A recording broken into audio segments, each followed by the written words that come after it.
Bom, gente, boa noite. Meu nome é Mariana Albuquerque, eu sou doutora em Ciência Política pelo IESP e estou colaborando com a equipe do projeto CapSprint, projeto de política externa, regionalismo e cooperação internacional, coordenado pelos professores Carlos Milani, Letícia Pinheiro e Maria Regina Soares de Lima, todos do IESP-UERJ. Agora, durante a quarentena, a gente fez uma adaptação dos nossos eventos para o formato virtual e selecionou alguns eixos temáticos que seriam interessantes para serem tratados nesse momento. E um desses eixos que a gente selecionou é o eixo de geopolítica.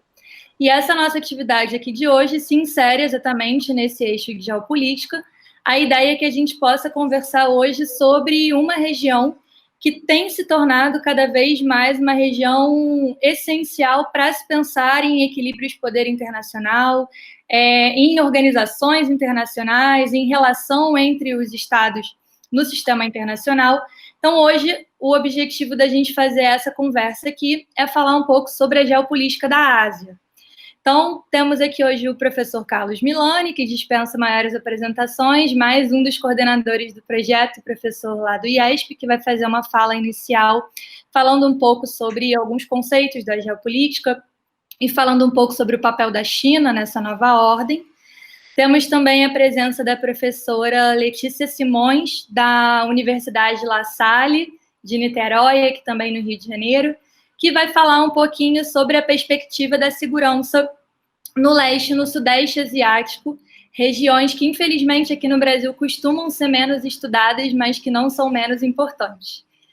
E, por último, passaremos a palavra para o professor Eric Ribeiro, que é pesquisador colaborador da Universidade Federal do Rio Grande do Sul, que vai falar um pouco sobre a Índia e os seus arredores, né? Então, a importância ali do sul da Ásia e da região do Índico aí para a gente entender como que a Ásia vem se tornando cada vez mais uma área de relevância e de influência nas relações internacionais. Então, sem mais delongas, passo a palavra ao professor Carlos Milani para os comentários introdutórios. Bom, muito obrigado, Mariana. É um prazer estar aqui com os colegas, Letícia e Eric. Eu não sei se o Eric é gaúcho como eu, ou se ele só está no Rio Grande do Sul. Então, nós já somos maioria, os dois gaúchos nessa... Eu não sei se vocês duas são fluminenses, mas depois a gente vê isso. Vamos ao tema, né? Eu acho assim que o objetivo desse bate-papo, dessa nossa conversa, é justamente pensarmos juntos como o contexto da pandemia da Covid-19 impactou tanto conceitualmente quanto política e estrategicamente a geopolítica, com um foco na região asiática.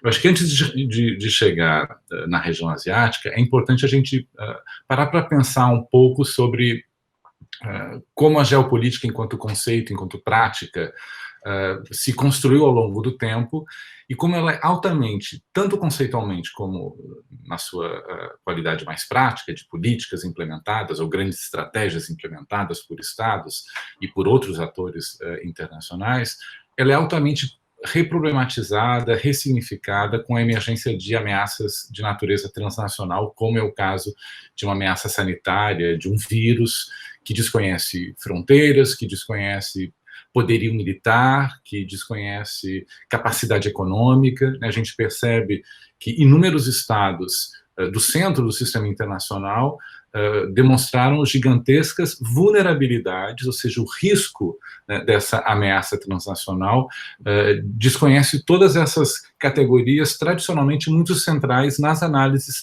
digamos, mais clássicas de geopolítica.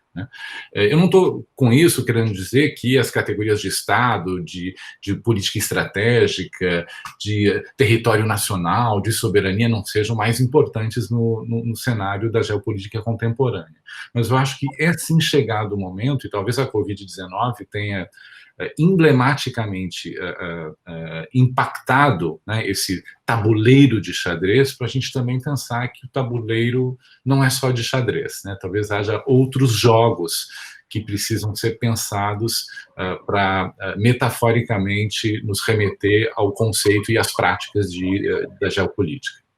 Então, eu acho assim que o imaginário moderno, né, da separação estanque das fronteiras nacionais, a ideia de uma soberania absoluta que proteja os cidadãos para dentro, né, dos estados, das ameaças que vêm de fora, a ideia de que as ameaças seriam sempre de natureza militar, né, sobre o território nacional. Acho que são uma série de, só para citar algumas, né, dessas categorias, que devem ser repensadas quando a gente imagina o que seria a geopolítica no mundo contemporâneo, no mundo de hoje, né? Então, é claro que para fazer isso, a gente tem de revisitar os conceitos de ameaça, os conceitos de vulnerabilidade, de risco, fazer uma verdadeira sociologia política, né, do risco, pensado em função das novas ameaças que surgem ou que se tornam mais intensas, né, e frequentes no mundo contemporâneo. E também o próprio conceito de segurança, né? Eu acho que a ideia de segurança nacional,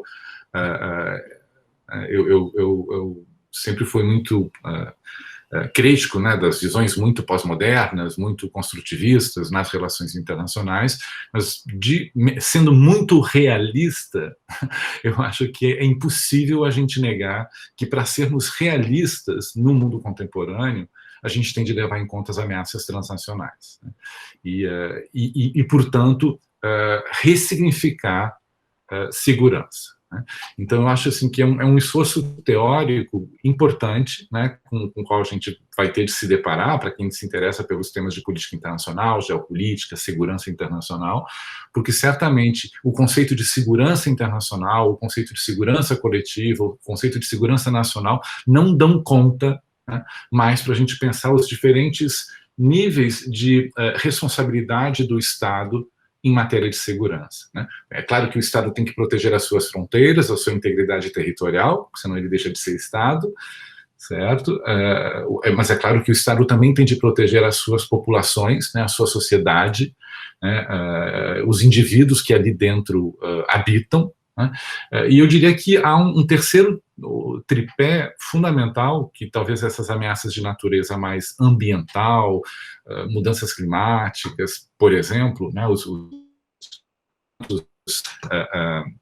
mais catastróficos, né, aos quais a gente tem assistido de modo mais regular, né? Por exemplo, as décadas mais quentes dos últimos 200 anos de história da medição do clima são, coincidentemente, as 3 últimas décadas, né? Ou seja, isso não é uma coincidência, né? Existe um efeito antrópico sobre as mudanças climáticas, né? E essas mudanças climáticas de natureza antrópica, ou seja, sob influência humana, elas se apresentam como uma ameaça importante e, portanto, um outro tripé da responsabilidade do Estado em matéria de segurança, né, que talvez seja uma dimensão nova, a ser integrada plenamente, né, pelos Estados, além dos outros atores internacionais, no conceito de segurança. Eu diria que é a segurança da biosfera como um sistema de suporte à vida, né, ou seja, como um sistema de apoio à manutenção da vida, porque sem vida não há sobrevivência, não há razão de existir, né? E fazendo uma ligação, né, um enlace intelectual com o que eu disse lá no início, do imaginário moderno que separa as fronteiras estanques, né, entre as nações, existe um outro imaginário da modernidade, que é muito importante, que é a separação entre natureza e sociedade, né? Então, eu acho que o conceito de modernidade ele tem de ser repensado, e com o conceito de modernidade, para talvez reaproximar a natureza da sociedade, é claro que na sociedade se encontram as relações de poder, a economia, os modelos de desenvolvimento e, como resultado disso tudo, um novo conceito de segurança que, do meu ponto de vista, deve ser apropriado por pesquisadores do Sul, né, para evitar que esses novos conceitos de segurança sejam muito eurocêntricos, muito pensados exclusivamente a partir do Ocidente, e com uma visão da norma internacional de segurança que não leva em consideração as nossas contradições, né, e as nossas dificuldades, que não são apenas políticas, de assunção de responsabilidades por parte dos Estados em relação, né, ao próprio Estado, à sua integridade, às populações, aos indivíduos, mas também à biosfera, né? Porque, afinal, digamos, se nós complexificarmos esse conceito de segurança, por via de consequência, a gente vai ter de abarcar ameaças que se originam do próprio modelo econômico vigente no sistema econômico capitalista. Então, é claro que uma parcela dos responsáveis pelas ameaças transnacionais atuais são operadores econômicos, são operadores privados, são grandes corporações transnacionais. Então, acho que se a gente não, digamos, complexificar essa nossa matriz teórico-conceitual da segurança, das ameaças, né, uma nova natureza das ameaças, a gente talvez passe ao largo do debate sobre a geopolítica da Ásia, né? Eu acho que esse é um primeiro elemento assim, muito rápido, né, resumido aqui, esquemática e brevemente. E o outro que eu acho importante de a gente discutir, para fazer a ligação com o que certamente Letícia e Eric vão apresentar, que tem a ver com o papel da Ásia nessa nova geopolítica. Então, acho que e eu vou me concentrar no caso chinês, por uma razão evidente de conhecimento sobre o tema. Eu acho que a China emergiu, né, nos últimos, muito rapidamente, né, uma aceleração tremenda dos últimos meses, das últimas semanas, de vilão a herói, e agora de talvez um herói não tão responsável. Né? Quer dizer, o vilão, por ser o lugar de origem do vírus, né? Enfim, de onde o vírus, o primeiro caso, né? Há controvérsia científica sobre isso, mas é muito provável que o primeiro caso tenha se originado na China, né? Vilão porque não teria comunicado no prazo mais curto possível à Organização Mundial da Saúde sobre a eclosão de uma possível epidemia, de uma possível pandemia. A gente não pode esquecer que a gente está diante de um regime autoritário cuja principal prioridade de política externa é a manutenção do regime, né? Então é curioso a gente pensar que a principal prioridade de política externa do Estado é a manutenção do status quo doméstico, né? Mas talvez não seja tão contraditório quando a gente para pensar por que se faz política externa na maioria dos estados, né? Quer dizer, mas, de qualquer forma, acho que esse é um elemento importante, né? E, dentro dessa prioridade de manutenção do regime, é claro que a comunicação à Organização Mundial da Saúde foi uma comunicação, pelo menos tardia, se não incompleta, né? E as primeiras reações da China no Conselho de Segurança, e eu falo sobre o controle da Mariana, né, foi de bloquear quaisquer tipos de debate sobre a Covid-19, receando algum tipo de investigação epidemiológica, em algum tipo de investigação mais profunda sobre o status inicial da epidemia, posteriormente pandemia, na China.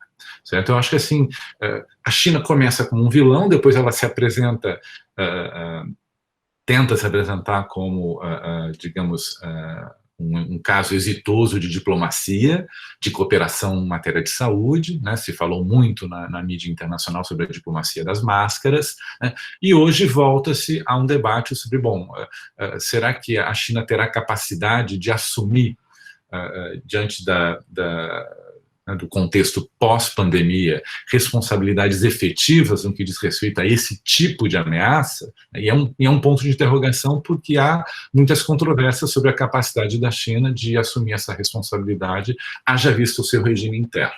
Né? Então, quais são as limitações que essa prioridade número 1 da política externa chinesa, qual seja a manutenção do regime e do poder do Partido Comunista Chinês dentro da China, quais são as limitações que essa prioridade acarreta do ponto de vista de exercício de hegemonia internacional, né, de hegemonia mundial, de projeção de poder em matéria de cooperação, de poder diplomático e assim. A gente viu que esses 3 rápidos cenários, né, no caso da China, também podem ser imaginados, né, eu espero um pouco ouvir isso também de vocês, em termos de repercussões nos seus vizinhos, né? Como é que no caso da Índia, no caso dos países da Ásia do Sudeste, dos membros da ASEAN, né, a China também se projeta nessas regiões, né, onde, evidentemente, os seus interesses estratégicos são gigantescos, mas ela não se encontra só, né, na geopolítica asiática. Né? Então, acho que eu passo a bola para os meus companheiros, né, para que eles desenvolvam um pouco melhor essa questão de uma geopolítica asiática e como os poderes, as potências asiáticas respondem à China e respondem também a essa ameaça transnacional como sanitária, como a Covid-19. Maravilha, Milone, super obrigada. Passo a palavra agora para a professora Letícia Simões. Boa noite, não sei, boa noite, bom dia, né? Mas, enfim, muito obrigada pelo convite, muito feliz de poder estar aqui falando um pouquinho sobre Ásia com a Mariana, com o Eric, com a Milane. É uma honra, de fato, participar do projeto e falar um pouco sobre esse objeto aí que eu tenho estudado há alguns anos e também agora no doutorado, né? Então, o que eu tentei fazer aqui para a gente hoje, uma conversa mais ou menos breve, falando um pouco, de fato, sobre como que o Sudeste Asiático, o leste e Sudeste Asiáticos, às vezes são subestimados nos estudos brasileiros, né? Às vezes a gente se concentra muito na China e esquece que a China não está sozinha nessa geopolítica. Então, pensar um pouquinho pelo lado do Brasil, por que a gente deveria procurar saber um pouco mais sobre o Sudeste Asiático, depois tentar entender aí quais são esses... alguns dos problemas geopolíticos que envolvem essa região e tentar fazer uma ponte com esse novo desafio, esse novo inimigo transnacional, como o Milane apresentou, que é a Covid-19 e essa inter-relação entre China, Estados Unidos, muito presente na região também, e os países do Sudeste Asiático. Bom, gente, eu vou trazer aqui para a minha fala algo que eu já tinha preparado aqui para a gente conversar hoje. Na verdade, queria começar dizendo que o leste asiático, como a Mariana falou no início, né, da nossa fala, hoje a Ásia como um todo, mas especificamente o leste asiático, ele é considerado hoje uma das áreas de maior interesse da comunidade internacional, isso não é de hoje, é óbvio que hoje, por ter sido, como dizem alguns estudos, né, o início da pandemia se torna em um centro de atenção, mas a gente muitas vezes entende essa região como uma região muito distante do Brasil, então às vezes a gente não olha para aquela região com a importância que ela pode ter. É uma região de grandes potências econômicas, como a China e o Japão, tem também atuação direta dos Estados Unidos pela lógica do Pacífico, pelas suas bases, etc. E ainda por cima está na intermediação da Rússia e da Índia também, né? Países que também têm ampliada importância no sistema internacional. Bom, o leste asiático, especificamente, ele pode ser chamado aí, né, pode ser pensado como uma região que engloba, isso vai variar muito de autor para autor, mas a gente pode pensar formado ali pela China, pelo Japão, pela Península Coreana, pelos tigres asiáticos e também pelo Sudeste Asiático, né? São estados que estão intimamente ligados e são interdependentes entre si, também estão fortemente conectados com o resto do mundo e cada vez mais econômica e politicamente buscando aumentar seus ganhos, né, criando novas oportunidades, novos ambientes comerciais e financeiros. Para alguns autores é pensado aí como uma área muito dinâmica, talvez a mais dinâmica em termos do capitalismo, e isso, obviamente, tem impacto nas questões econômicas, produtivas, a geopolítica, né, desses fatores, inclusive, que a gente pretende analisar aqui. E vale dizer que existem muitos autores que entendem que esse século é o século da Ásia, né? Há vários comentários nesse sentido. Alguns deles relacionados ao fato de que, a partir dessa década, o somatório de todas as economias asiáticas vai ser maior do que o somatório das restantes economias do mundo, né? Algo que não acontecia desde o século XIX. Isso não é novo, a gente sabe que desde a segunda metade do século XX existe um crescimento constante e consistente nessas economias do leste asiático, mas, de fato, ganha muito mais destaque nos dias de hoje, né? Talvez desde o início do século XXI, de maneira ainda mais consistente. Em grande medida, isso pode ser associado às relações dinâmicas, a uma arquitetura de cooperação e trocas regionais bastante inclusivas, que destacam, inclusive, a ASEAN, como o Milane já havia comentado, né, a Associação das Nações do Sudeste Asiático, que reúne ali 10 economias, 10 estados, não 10 economias, mas 10 estados do Sudeste Asiático, desde 67, sem nos esquecermos da mais recente ideia de integração transnacional, talvez, né, transregional, que é a iniciativa Cinturão e Rota da China, lançada em 2013. Né? E aí, assim, eu queria chamar a atenção para o Sudeste Asiático, para o Leste e Sudeste Asiático aqui, para nós do Brasil, muitas vezes a gente não dá a devida atenção, mas nós temos no Leste Asiático alguns dos nossos principais parceiros comerciais. A China, todos sabem, desde 2009 é a nossa principal parceira comercial, e só a China, sozinha, representa cerca de 2/3 desse intercâmbio comercial brasileiro para a Ásia, né? Mas não é só a China que nos interessa naquela região, e também não deve nos interessar apenas por questões econômicas, né? Por esses dados aqui que Maurício Santoro, que é meu orientador lá na UERJ, e o Tiago Matos, um colega que trabalha hoje na Embaixada Brasileira em Seul, me cederam gentilmente, a gente pode ver que esse fluxo comercial entre o Brasil e os países, enfim, do leste e sudeste asiáticos, né? Só com os países do chamado ASEAN +3, que são os 10 países da ASEAN, né, mais China, Japão e Coreia do Sul, o nosso intercâmbio comercial ele passou de 13 bilhões de dólares em 2000 para 138 bilhões de dólares em 2019. Né? Isso mostra como a Ásia tem se tornado cada vez mais central, não só para o Brasil, mas para o mundo também. Claro que boa parte desse intercâmbio comercial tão extenso tem relação com a China, né?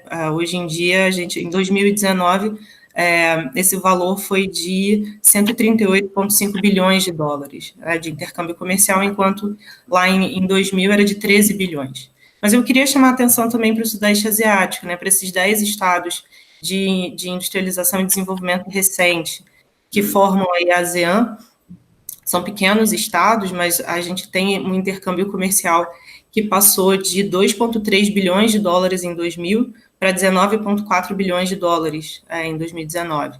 Isso é mais do que o somado entre Japão, Índia e Coreia do Sul. Então, de fato, é uma região que deve estar nos nossos cálculos quando a gente pensa Sudeste Asiático, Leste Asiáticos, né? Isso parece estar se encaminhando para continuar, né, mais ou menos no mesmo ritmo para os próximos meses, para os próximos anos. Mas vale dizer que, bom, a Ásia, como a Milânia estava comentando com a gente, a Ásia ela não é só importante por quesitos econômicos e comerciais, né? A própria geopolítica da Ásia deve ser considerada como todo um campo de estudo que pode ser abarcado para a gente, né? Vale dizer que, claro, enfim, falar de Ásia é falar de muitas Ásias, né? A gente tem esse ponto de vista eurocêntrico para falar desse continente, entendendo que a Ásia é tudo a mesma coisa, né? A gente coloca tudo no mesmo saco, mas, na verdade, existem várias Ásias dentro da Ásia, né? Então, eu gosto de dizer que falar de leste asiático pode-se incluir e retirar muitos estados, quando a gente está, enfim, tentando falar sobre essa região. Mas, especificamente, eu prefiro trabalhar esses estados do Sudeste Asiático, 10 estados do Sudeste Asiático, além dos chamados aí, dos principais estados do leste. Eu excluo a Rússia normalmente pelas questões ali mais étnicas, mais próximas, geograficamente falando, de um leste da Ásia, né?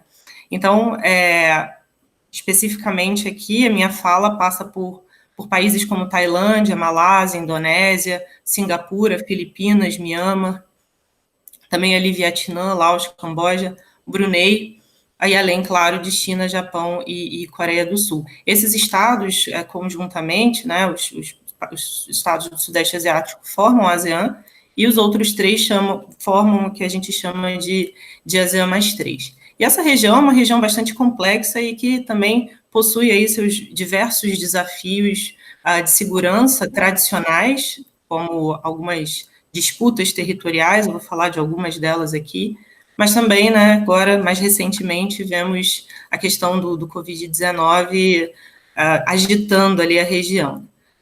Bom, algumas das principais disputas que a gente pode comentar aqui, eu elenquei duas principais, seriam uma entre a China e o Japão, pelas ilhas Senkaku, que na China são chamadas de Diaoyu, e na Tailândia, em Taiwan, Diaoyu-Tai.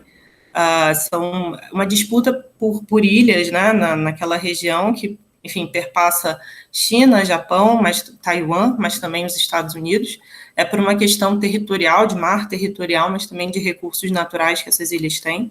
E uma outra disputa territorial bastante acirrada, que é essa que eu tenho trabalhado no doutorado, que é no Mar do Sul da China. Envolve alguns países pertencentes à ASEAN, mas também envolve a China de forma bastante presente, e, de uma certa forma, a potência externa, né, exterior ali, que é os Estados Unidos, que faz um embate bastante grande com a China nas relações internas dessa geopolítica asiática, né?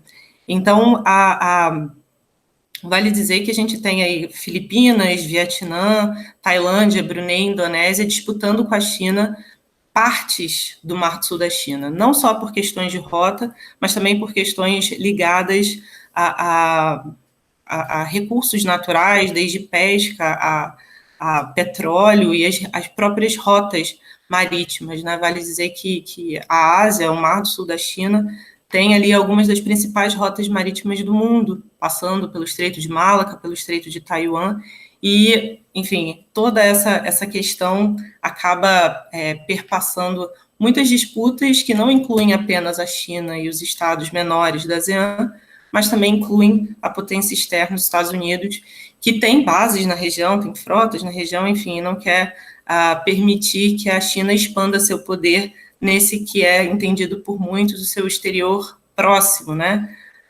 Como alguns autores também dizem. Então, essa questão da disputa territorial por lá, ela passa por questões, como eu havia comentado, de território marítimo, né? O que é mar territorial, o que é zona econômica exclusiva e etc.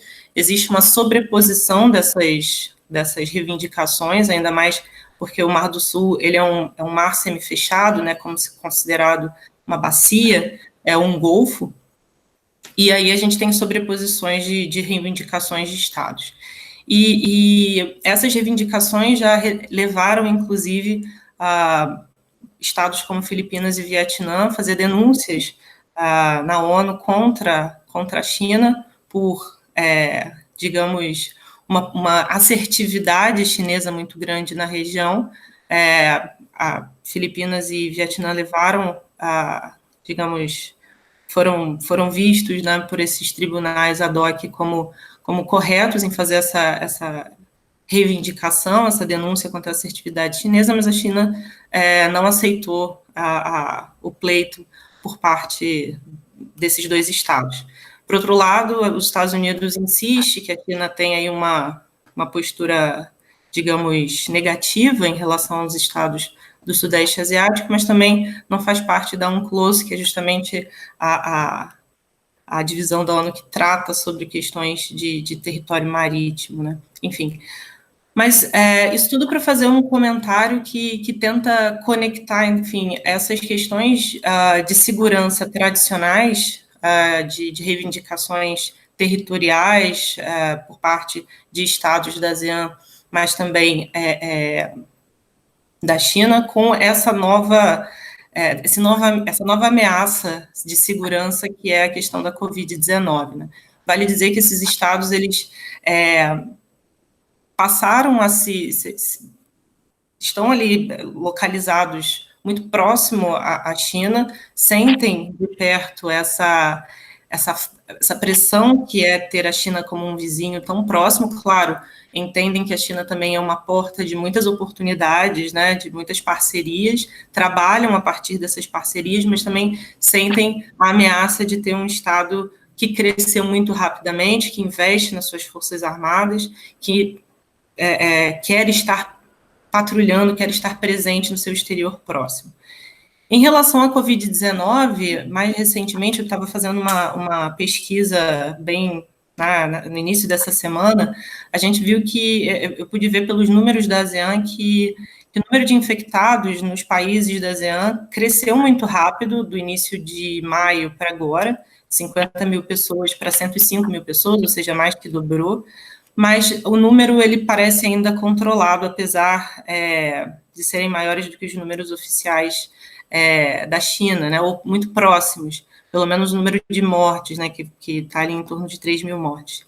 Enfim, a questão que eu gostaria de ressaltar aqui sobre essa, que é uma das questões de segurança mais centrais, né, apesar de eu me dedicar a questões de segurança tradicionais, né, disputas territoriais no Mar do Sul da China, a Covid-19, esse novo desafio fez com que os estados da ASEAN precisassem também se reeducar, né, repensar a maneira como poderiam lidar com esses novos desafios. Então, se por um lado as disputas territoriais, elas têm peso, essas disputas acabam tendo um peso ainda maior quando a gente olha por um viés de um novo de um novo desafio, como é a questão desse desafio transnacional da pandemia. Quer dizer, enquanto, por um lado, a gente enxerga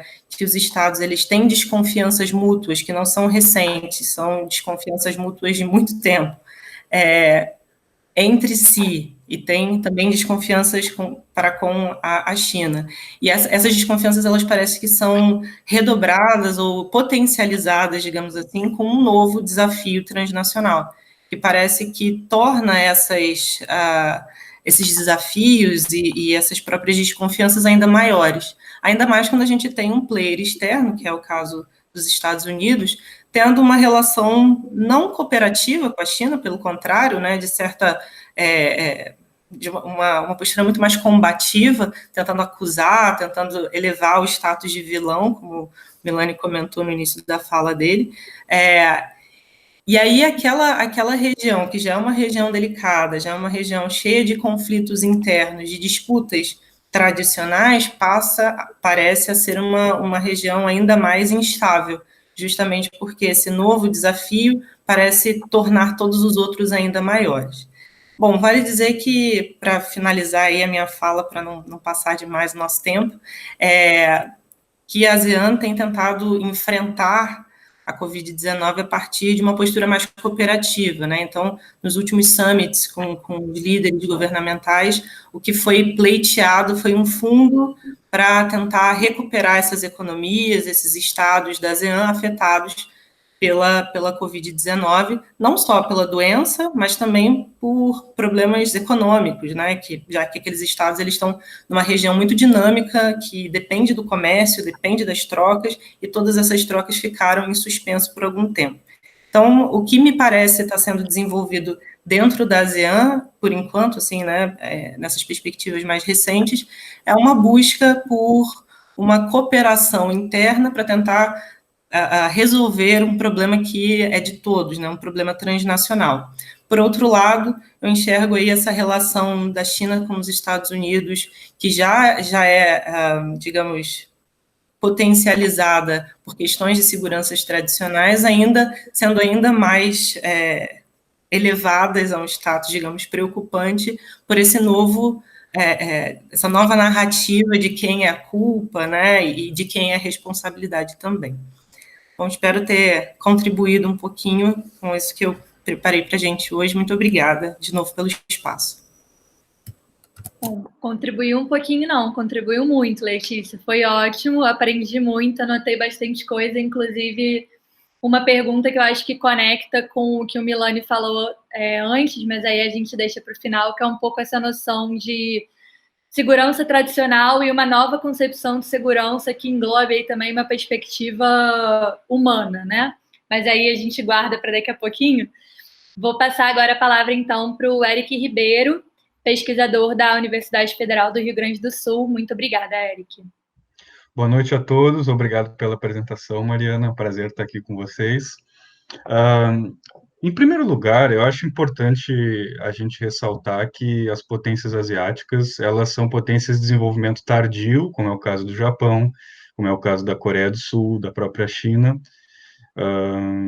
e essencialmente potências de desenvolvimento tardio, né, o late development, que é principalmente o caso do Sudeste Asiático, da Índia, ou seja, elas estão fazendo esse processo de catch-up muito mais rapidamente e de uma forma muito mais comprimida do que os países europeus, ou propriamente os Estados Unidos, a Rússia fizeram.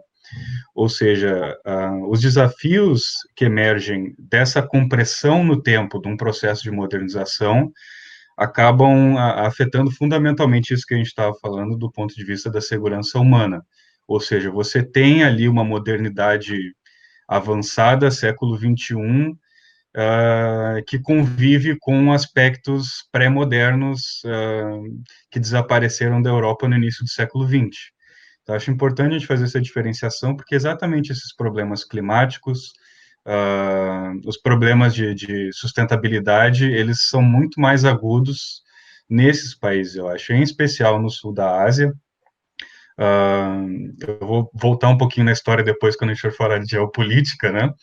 Mas só para fechar esse ponto inicial, eu acho que é importante a gente ressaltar que essas sociedades, elas possuem uma dificuldade muito maior de mobilização da população, de mobilização do Estado, para conter crises sanitárias, para lidar com diversos tipos de ameaças não tradicionais, vamos colocar assim.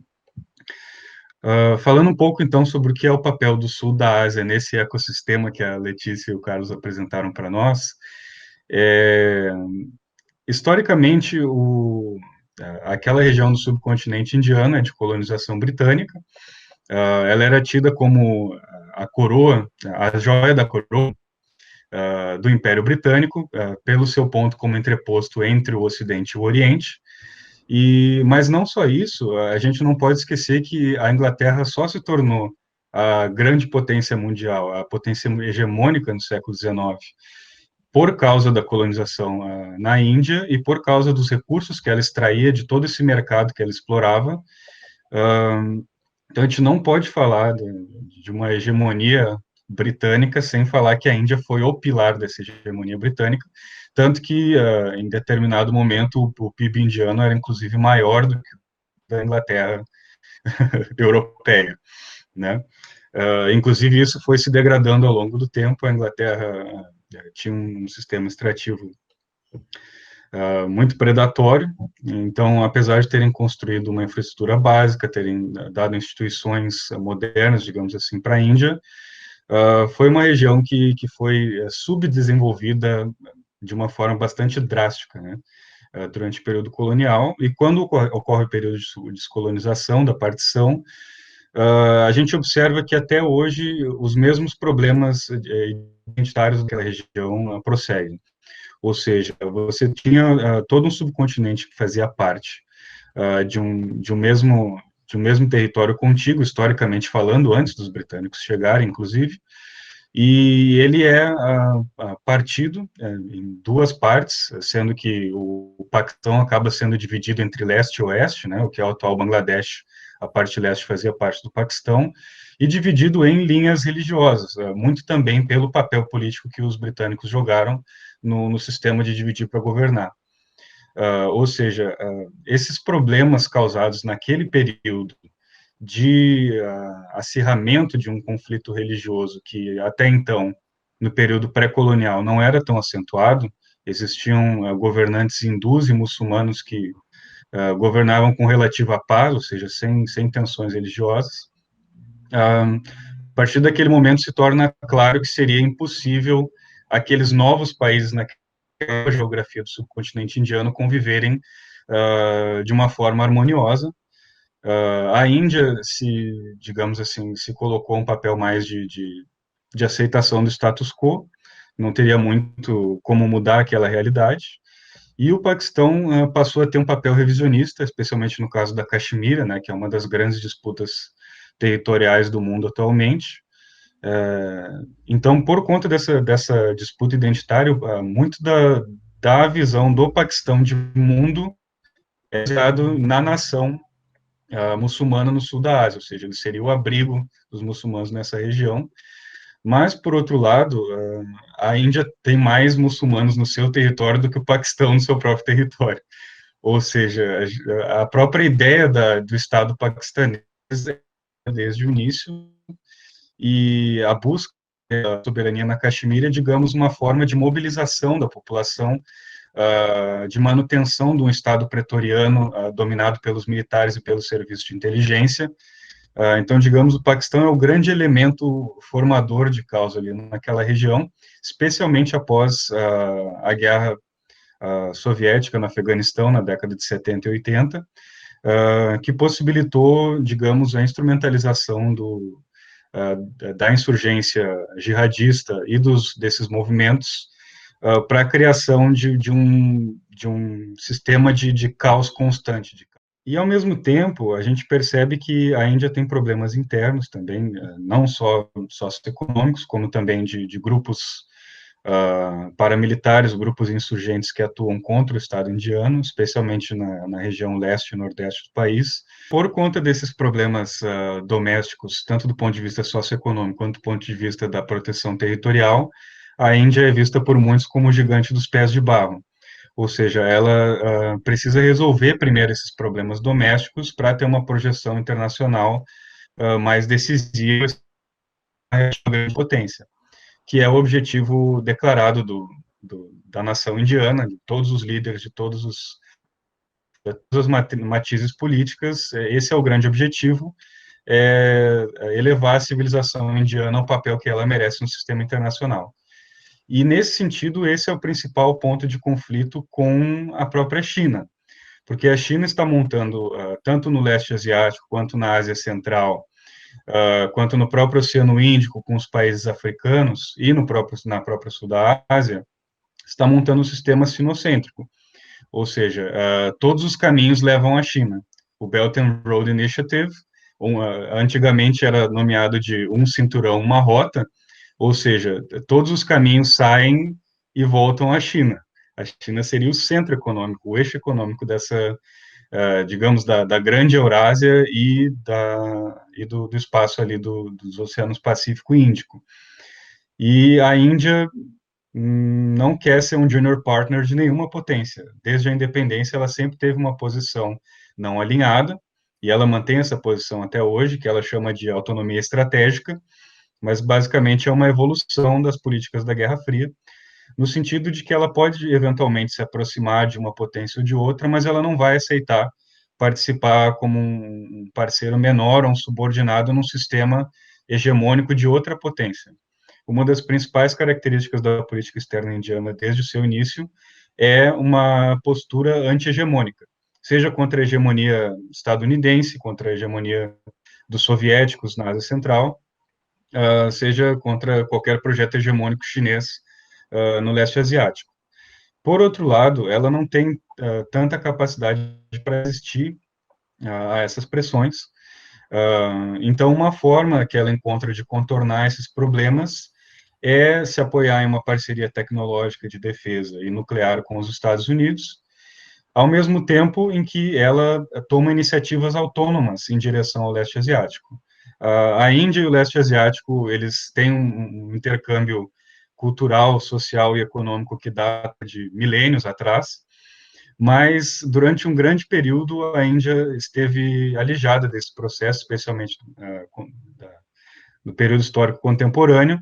A Índia não participou dos principais movimentos de integração econômica e das cadeias produtivas do leste asiático. Somente a partir da década de 90, com a abertura econômica, ela se insere ainda de forma bastante tímida no sistema. Em relação a isso, a Índia ela só passa a ter um papel mais relevante a partir dos anos 2000 e 2010, com a sua própria ascensão.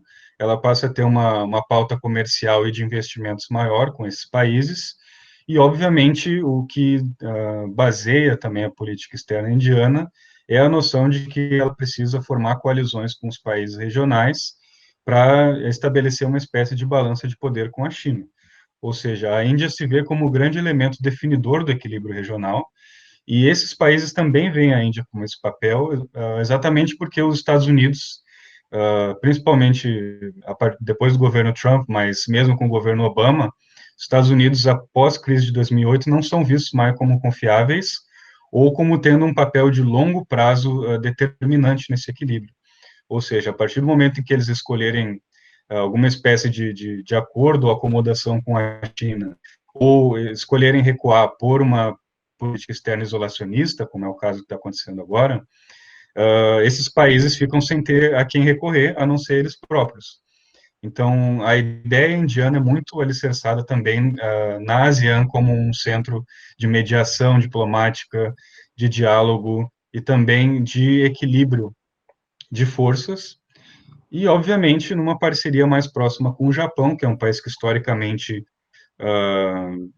depois da Segunda Guerra Mundial, que na Ásia foi a Segunda Grande Guerra do Pacífico, né, o Japão, ele se atém a um papel mais diplomático e econômico, e ele não tem um papel militar tão definitivo assim, né, embora ele tenha potencial para isso. Então, a Índia tenta puxar, digamos, tenta juntar esses esforços comuns entre os países da região para criar uma espécie de equilíbrio. O grande problema é exatamente esse, é que ela tem os seus problemas na vizinhança para resolver antes de tudo, né? Então, nesse sentido, a principal questão para eles é a parceria entre a China e o Paquistão. A China basicamente se tornou um patrão, é uma reação de patrão-cliente nos dias atuais, e o Paquistão tem uma postura desestabilizadora daquela região, e a China, de certa forma, é conivente com isso e apoiou a própria nuclearização do Paquistão ao longo das décadas. Ou seja, a China percebe que o Paquistão é a principal contrabalança para a Índia não conseguir se projetar economicamente, diplomaticamente e militarmente no Oceano Índico e no leste asiático, percebe que essa contrabalança com o Paquistão é fundamental. Ou seja, essas seriam as regras básicas do xadrez no sul da Ásia, né? E para colocar um ponto de vista mais contemporâneo, a gente percebe que desde o início da administração Trump a gente tem um acirramento de um confronto comercial, que muitos chamam de guerra comercial, inclusive, entre a China e os Estados Unidos, no sentido de que os Estados Unidos estão tentando, aos poucos, criar conflitos, ultrapassar esses conflitos securitários e esses interesses geopolíticos para a esfera econômica. Ou seja, as lideranças americanas estão sinalizando às suas grandes empresas, as multinacionais dentro da China, que pode haver uma ruptura. E, digamos, essa chantagem econômica, ela tem um papel fundamental, não só para diminuir a interdependência entre China e Estados Unidos, o que dificulta para a estratégia econômica chinesa de ascensão rápida, mas também no sentido de reorganizar essa produção dentro do próprio leste asiático, e tendo a Índia também como um coringa, digamos assim, um wild card dentro desse jogo. Ou seja, é possível que todos esses movimentos façam com que a parte dessa produção, ao menos, passe a encontrar, digamos assim, um suporte maior nos países do Sudeste Asiático e também na Índia, como uma forma de reduzir essa dependência do mercado chinês, em caso de acirramento desses conflitos comerciais e também geopolíticos. Ou seja, a geopolítica ela acaba influenciando, e a crise do coronavírus tem acentuado isso de uma forma bastante grande. Dos maiores debates hoje em dia, tanto no leste asiático, nos jornais japoneses, quanto nos indianos, é essa questão de para onde vão as empresas, como vão se reorganizar as cadeias produtivas daqui para frente, né? Especialmente com a confrontação aí da tentativa de culpabilização da China por toda a crise sanitária que a gente vive, que a gente sabe que, né, tem várias causas, muitas variáveis ocorrendo ao mesmo tempo. E nesse contexto é interessante que, assim como a Letícia falou que no asiático a China tem essa posição assertiva, com os países da região, com as suas reivindicações territoriais, esse nacionalismo chinês também se faz ver muito presente na fronteira com a Índia. Esse não é um fenômeno novo, os dois países já tiveram guerra em 62, e, digamos, tiveram aí um período de inverno nas relações deles de aproximadamente 3 décadas, né? Então, somente no final dos anos 80 eles se reaproximaram, e a lua de mel durou ali até meados dos anos 2000, digamos assim, que foi o auge, digamos, da coordenação diplomática dos países emergentes, né? E dessa noção de que a China e a Índia poderiam encontrar, digamos assim, um meio termo, né? Um ponto de vista onde os dois ganhariam numa cooperação. No entanto, o acordo da Índia com os Estados Unidos, do ponto de vista nuclear e de defesa, acabou acendendo os alarmes em Pequim, digamos assim, de que a Índia teria esse papel de aliado estadunidense no contrabalanceamento à China. E, a partir daí, a disputa de fronteira passou a virar uma questão insolúvel, digamos assim, e passou a haver conflitos, vários conflitos ao longo do ano. Desde 2008 se acirrou muito essa situação, tanto pela construção de infraestrutura, quanto também por uma questão política, ou seja, os chineses principalmente usam essa arma de disputas territoriais como uma forma de passar mensagens para os seus vizinhos, de que ela é quem é a potência central, ela é o império do meio.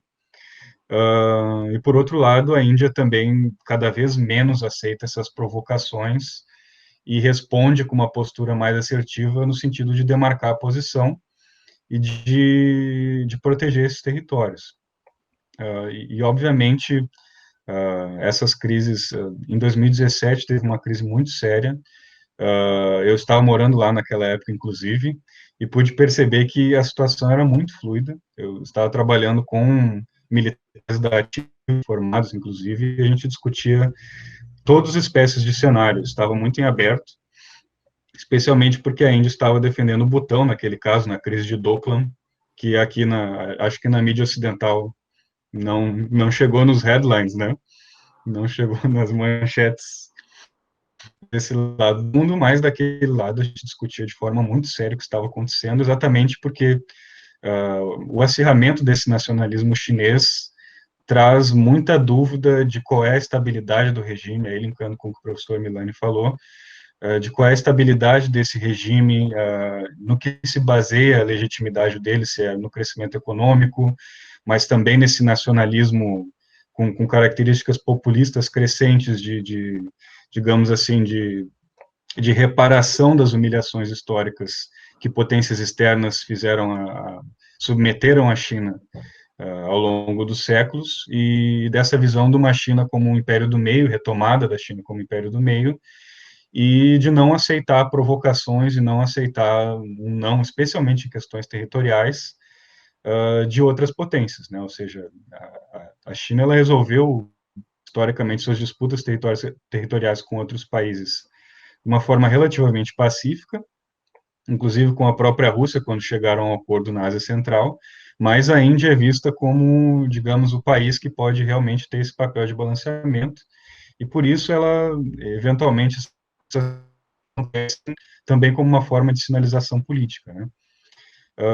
Em termos de contenção da crise, vou falar rapidamente, né, porque já estou me estendendo bastante.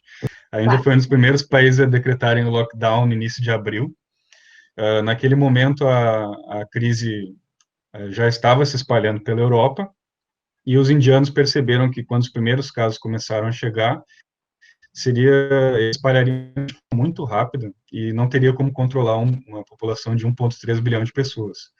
Então, ela estabeleceu regras extremamente rígidas, as pessoas não podiam sair de casa, e isso conteve, digamos, uma primeira onda que poderia ter efeitos catastróficos.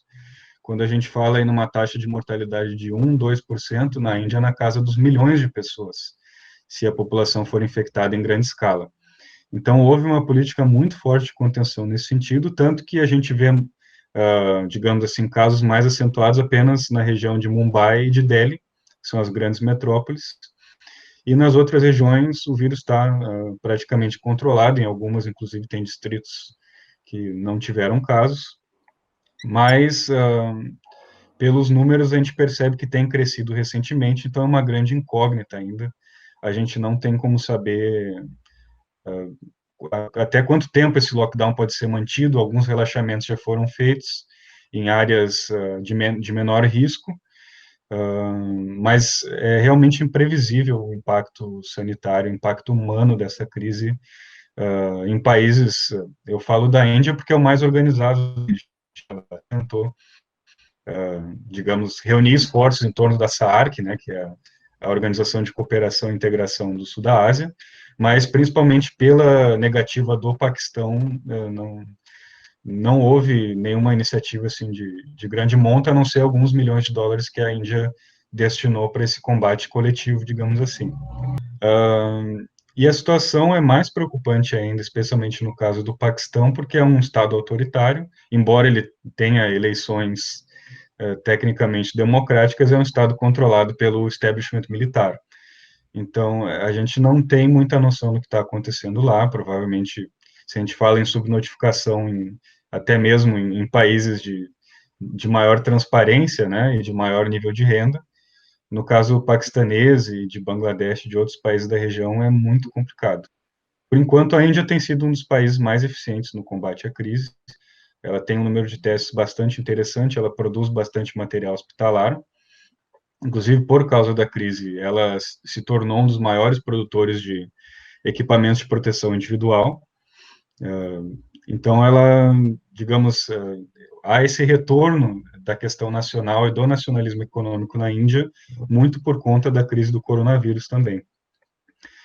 E isso não é replicado pelos países vizinhos, né? Eles realmente não têm muita capacidade de conter essa crise. A Índia é o país que está, digamos, controlando de uma forma mais científica, adequada, racional, com digamos assim, parâmetros bem estabelecidos, com uma coordenação central muito forte, muito centralizada em Delhi, e também governos muito competentes, especialmente no sul do país, que é a região mais desenvolvida, governos que têm lidado muito bem com a crise também, digamos, esse sistema federal da Índia, né? Ao contrário do Brasil, o sistema federal indiano tem respondido de forma muito positiva à crise até então, mas o futuro a gente realmente não sabe, né?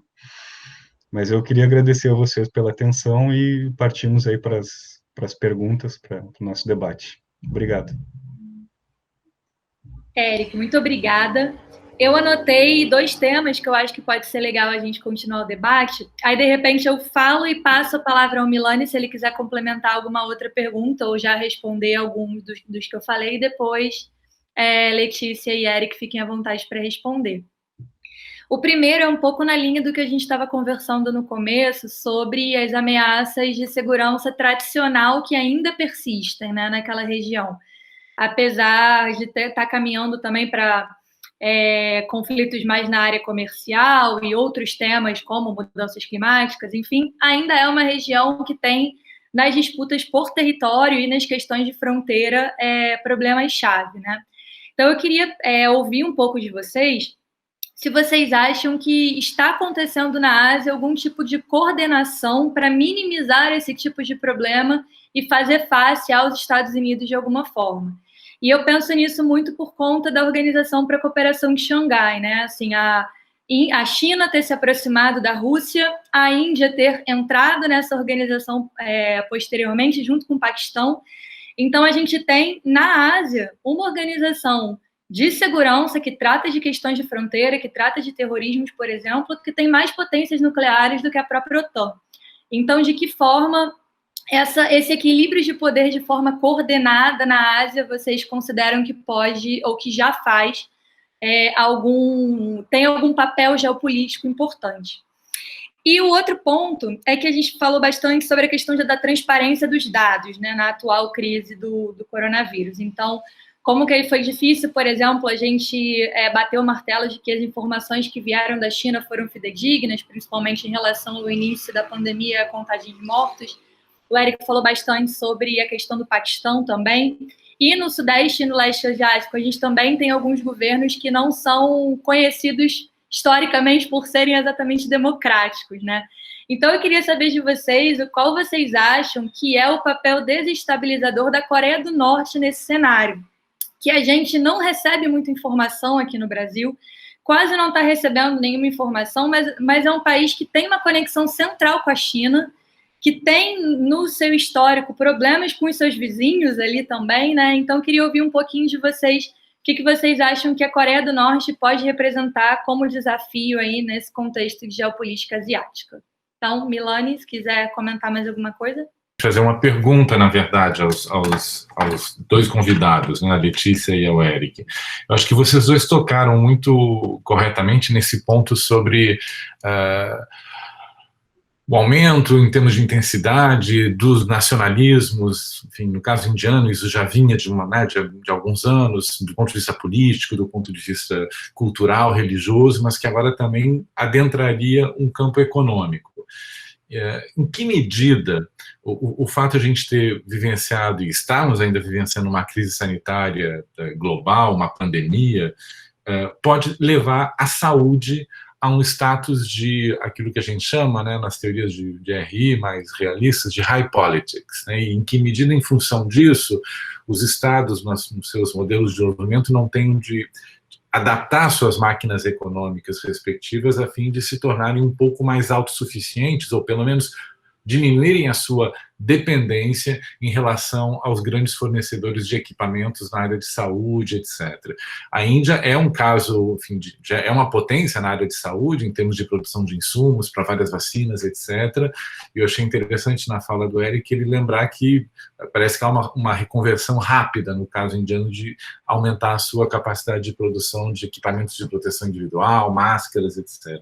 Então, a pergunta é, saúde vai virar high politics, e em se tornando high politics, né, em função da insegurança que a pandemia gerou para vários estados desenvolvidos, né, que demonstrou a dependência de estados, né, industrializados, né, em relação a grandes fornecedores desses equipamentos. E, então, como é que isso pode se tornar uma questão de segurança importante e reconverter alguns modelos de desenvolvimento para se tornarem mais autossuficientes nesse quesito, nesse setor? Muito obrigada pelas perguntas e também o Eric pela fala, aprendi bastante também. Às vezes a gente fica isolado ali no leste, isolado ali estudando Sudeste Asiático, às vezes não faz tantas conexões como a gente deveria fazer para compreender o papel do Indo-Pacífico, né, que começa a ser comentado aí como uma região de interesse, enfim, e que precisa ser pensada justamente por esses novos movimentos, essas novas movimentações em relação à frente que se faz à China ou aos Estados Unidos, né? Então, vamos aqui às perguntas. A Mariana fez a pergunta sobre como que, se existe uma coordenação frente a essas ameaças de segurança tradicionais em relação aos Estados Unidos, né? E você comentou sobre a organização, eu nunca me lembro a sigla, mas para a cooperação de Xangai, que trata de questões, enfim, de segurança, eu chamaria atenção para o ARF, que é o Asian Regional Forum, né, que também é uma instituição de segurança que funciona, um fórum de segurança que funciona dentro da ASEAN, né? Então, que reúne os países do Sudeste Asiático, mas também algumas das principais, enfim, potências regionais e extra-regionais. Isso envolve a China, envolve o Japão, envolve a Rússia, enfim, envolve a Índia. Então, todos esses atores importantes de segurança, eles fazem parte do ARF, e dentro do ARF também existe uma coordenação de debate sobre temas de high politics, né, temas de segurança. Eu não consegui checar recentemente, Milani, seria uma boa fazer a checagem desses dados, se as questões de saúde começaram a ser tratadas dentro do ARF também. É capaz que sim, né? Já tentando responder em partes a sua pergunta, porque toca muito, muito diretamente em questões de segurança e de soberania, né? De segurança e soberania dentro dos estados. Então, se existe uma coordenação em relação a questões territoriais frente aos Estados Unidos, eu posso falar assim, por olhar pelo lado do Mar do Sul da China, que é mais onde eu tento, né, buscar me especializar, não vejo em grande medida uma coordenação contrária aos Estados Unidos. Eu vejo uma presença muito grande do país nas relações no que diz respeito a essas questões territoriais no Mar do Sul da China, então uma presença muito grande. A gente tem alguns estados que se aproximam mais dessas políticas e dessas visões norte-americanas dentro da ASEAN, principalmente os estados que têm pleitos nas disputas territoriais, aqueles que não têm pleitos, porque também tem isso, né? A ASEAN tem países que são voltados para o mar e outros que não são voltados para o mar ou que não são voltados para o Mar do Sul. Então, esses normalmente se aproximam da China. Então, a gente acaba tendo uma replicação desse confronto comercial, desse confronto agora sanitário, né, entre Estados Unidos e China, dentro daquele microambiente que é o Mar do Sul, tendo estados tomando partidos, né, tomando lados, e tentando, claro, com esses lados, responder melhor a esse tipo de ameaças, tanto dos Estados Unidos, né, com passagem de navios ou enfim, aviões por aquela região, ou então também dessas ameaças, dessa assertividade chinesa, que quando se volta para questões territoriais, não quer ouvir muito o que os outros têm para dizer, né? Aceita que aquele espaço é o seu exterior próximo e pronto, né? E não pensa muito numa cooperação nesse sentido. Sobre a transparência de dados, né? Eu procurei os dados da ASEAN, não procurei os dados da Coreia do Norte, não sei nem se existe algum tipo de dados, eu acredito que não, né? Está lá nos anais de quem está enviando dados. Enfim, a Coreia do Norte não é um dos estados que envia dados, talvez por ser mais fechada tenha menos casos, né? A gente sabe que tem uma conexão da China, de aeroportos, né, chineses que levam à Coreia do Norte, mas talvez, de fato, por um isolamento do restante do mundo, os casos estejam contidos. E ainda teve a questão do Kim Jong-un na época, né, que muita coisa aconteceu junto, né, gente? Cá para nós, esses últimos meses foram bastante conturbados. Então, ainda teve a questão do Kim Jong-un, que foi internado, e ninguém queria saber do Covid na Coreia do Norte, né? Só queriam saber se o Kim Jong-un estava vivo ou não, se ele estava passando bem ou não, enfim. Ainda tem toda essa questão que mascara ainda mais os dados, né? De fato, para mim, é um tiro no escuro. Mas acho, por outro lado, que me espantou o fato dos dados que foram apresentados sobre os estados da ASEAN. Eu pesquisei em vários sites, todos eles estavam condizentes, não tinha misinformation, né? Em um estava um dado e no outro site estava outro dado, que é louvável se a gente está pensando em 10 países, né? E no nosso aqui a gente já tem desinformação de dados. Eu achei os números muito baixos. Achei o número de testes muito baixos e o número de confirmados também muito baixos, e de mortos também muito baixos. Então, tem país, por exemplo, Brunei não tem nenhum morto, tem 17. Tudo bem que as populações são menores, mas me parece que ainda existe uma subnotificação muito grande. E aí, qual é o papel desestabilizador da Coreia do Norte? A Coreia do Norte é sempre desestabilizadora, né, no que quer que seja. Mas acho que, né, pela questão do Covid, a gente vai ainda demorar muito tempo para saber, de fato, porque essa falta de transparência em tudo que está conectado com a Coreia do Norte, e aí os dados, nesse caso, é muito grande.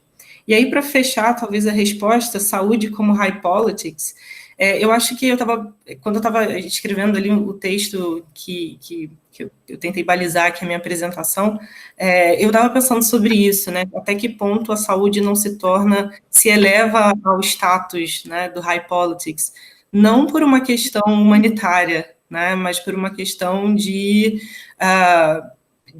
soberania, né, e de autonomia desses estados.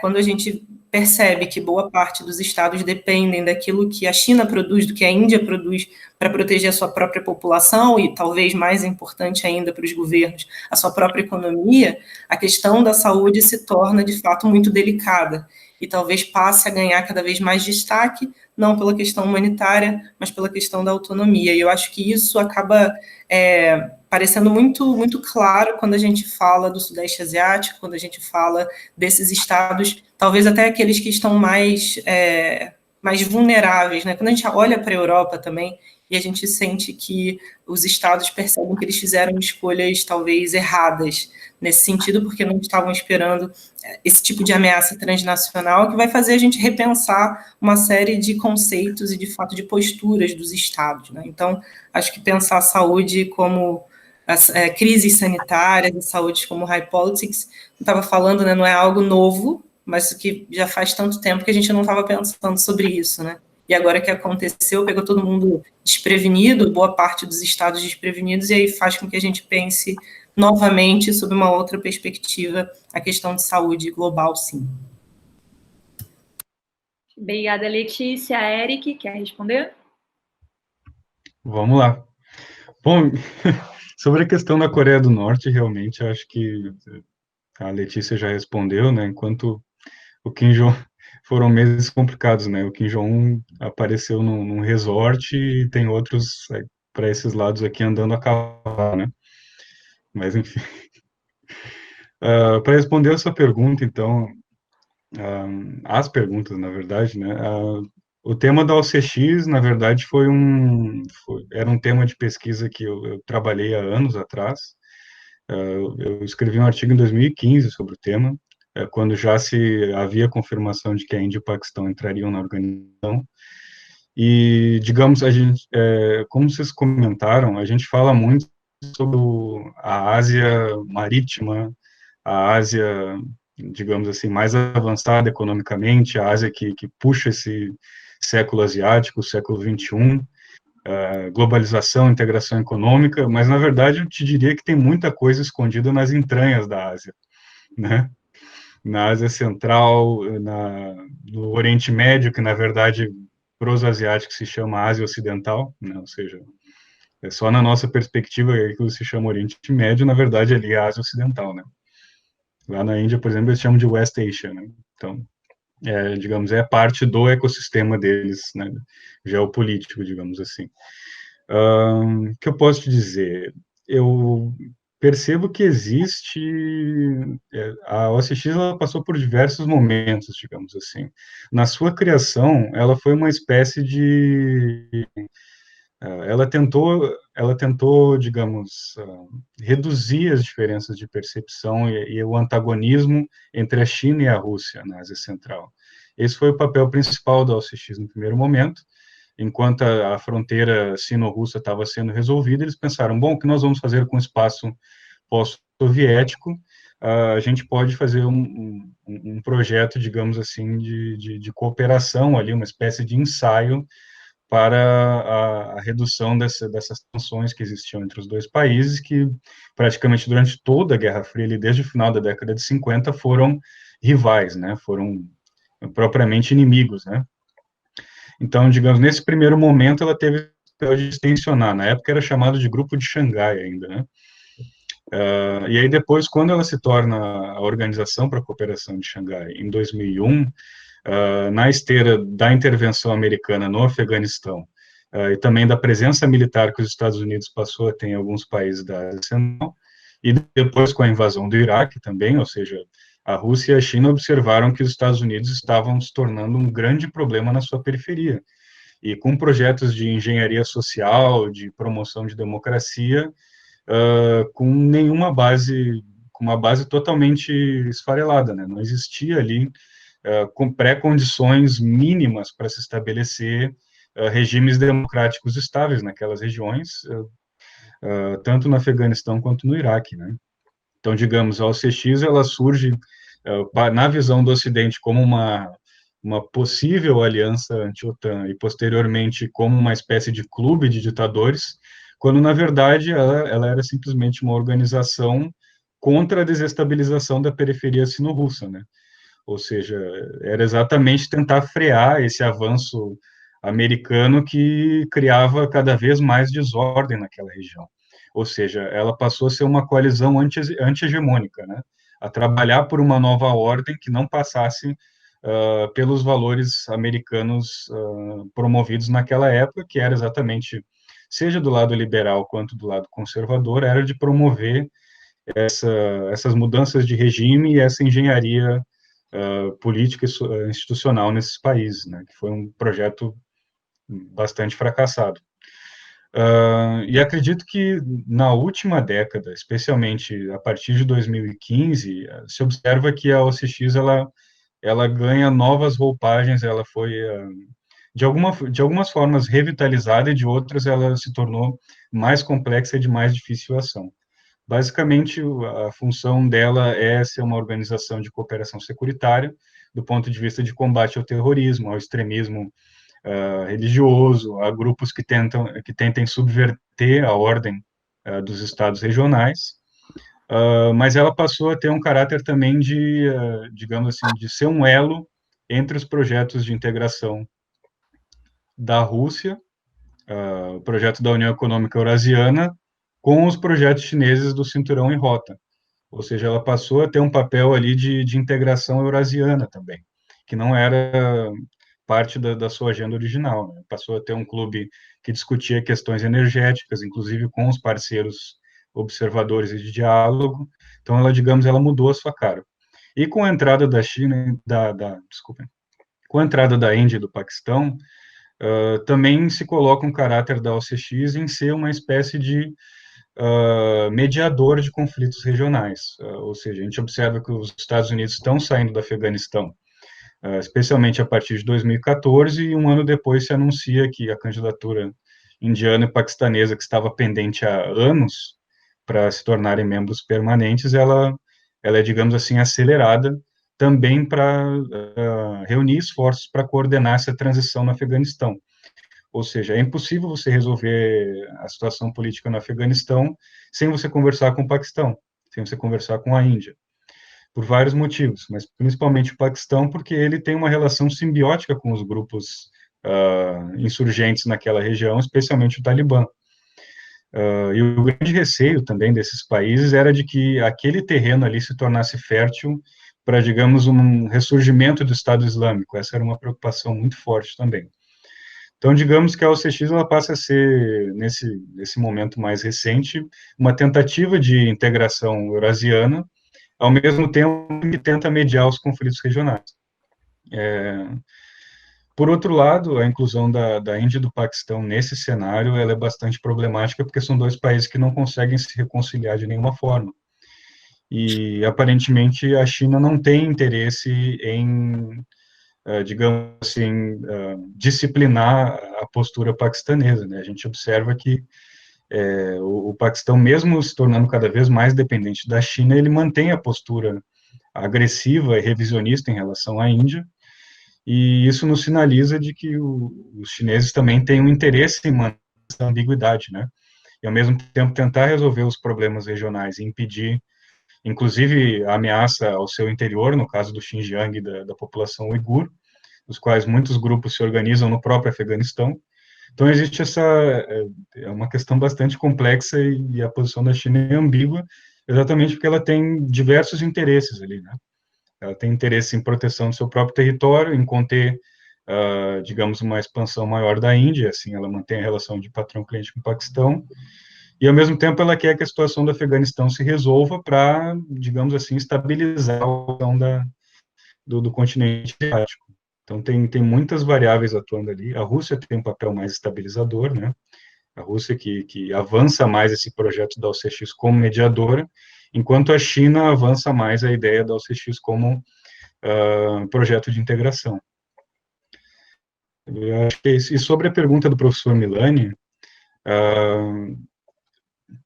pelo menos na Índia, a questão da saúde já é high politics há 40 anos, né?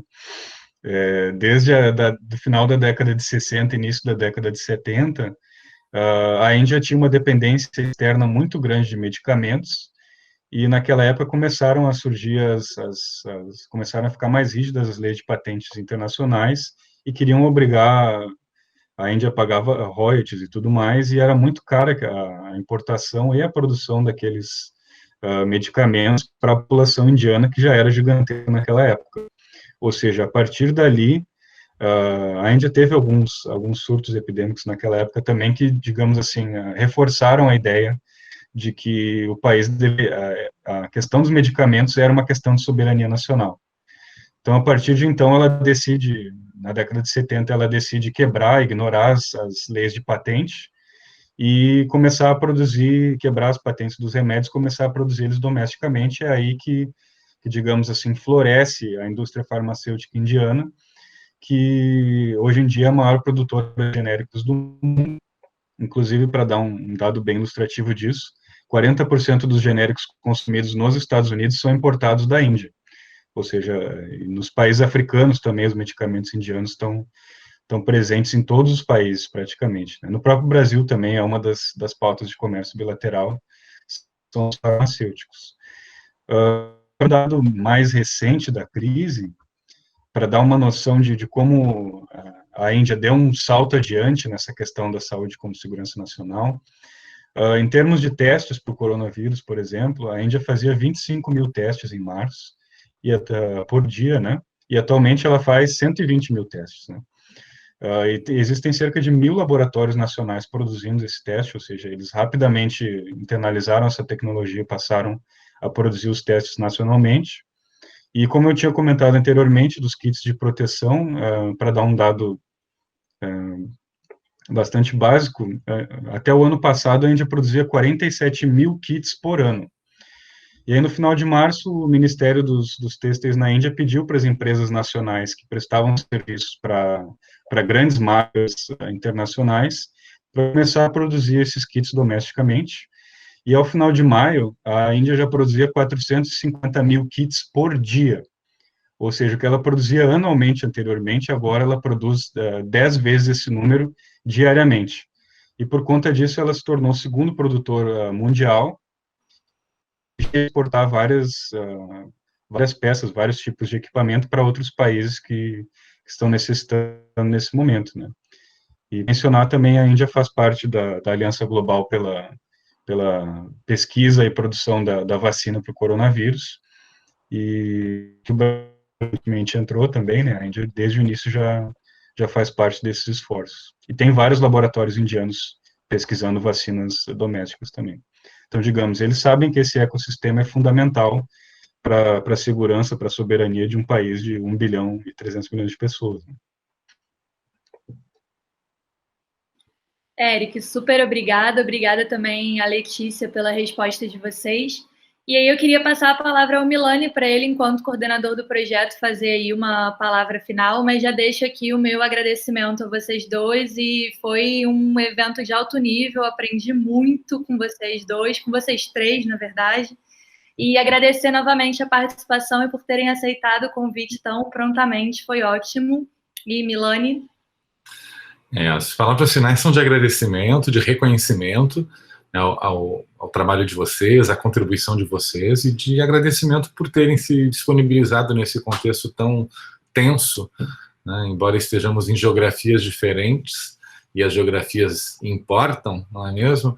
Então, eu queria agradecer em nome do IESP, o ERJ, em nome da equipe de coordenação desse projeto CapSprint, Política Externa, Regionalismo e Cooperação Internacional, pela participação de vocês, e um meu muito obrigado a Mariana por ter coordenado essa ação coletiva.